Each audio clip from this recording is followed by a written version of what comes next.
একদিন ছোট্ট দুই ভাই নওয়াফ ও নাওয়ীদ খুশি মনে উঠোনে খেলছিল। নওয়াফের হাতে ছিল একটা উজ্জ্বল লাল ঘুড়ি আর নাওয়ীদ ধরেছিল সুতো। তারা দৌড়াচ্ছিল, হাসছিল আর অপেক্ষা করছিল ঘুড়িটা উড়ানোর জন্য। তখনই হালকা বাতাস বইতে লাগলো আর নওয়াফ তার ঘুড়িটা ছেড়ে দিল। এদিকে নাওয়ীদ ধীরে ধীরে সুতো ছাড়তে লাগলো। ঘুড়িটা ধীরে ধীরে উড়তে উড়তে একসময় নীল আকাশে উঠে গেল।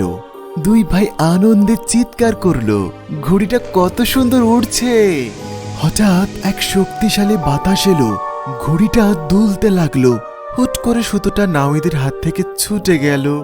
ঘুড়িটা হাওয়ার টানে উড়ে উড়ে দূরে এক গাছে আটকে গেল। নওয়াফ আর নাওয়ীদ দৌড়ে গেল ঘুড়ির পেছনে, কিন্তু সেটা অনেক উঁচুতে ছিল। নওয়াফ লাফিয়ে লাফিয়ে ঘুড়িটা ধরার চেষ্টা করতে লাগলো, কিন্তু পারল না। নাওয়ীদ একটা লাঠি এনে চেষ্টা করতে লাগলো, কিন্তু সেটাও ছোট হয়ে গেল। তারা তো চিন্তায় পড়ে গেল, কেমন করে তাদের প্রিয় ঘুড়িটা উদ্ধার করবে। তখনই নওয়াফ তার পাশে একটি বড় পাথর দেখলো। তার মাথায় একটা বুদ্ধি এলো। সে বলল, নাওয়ীদ, তুমি এই পাথরের উপরে দাঁড়াও, তাহলে তুমি উঁচুতে পৌঁছাতে পারবে।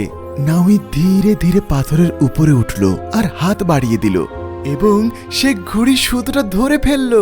নাওয়ীদ ঘুড়িটা হাতে নিয়ে খুশিতে লাফিয়ে উঠল আর নওয়াফ পাশে হাততালি দিল।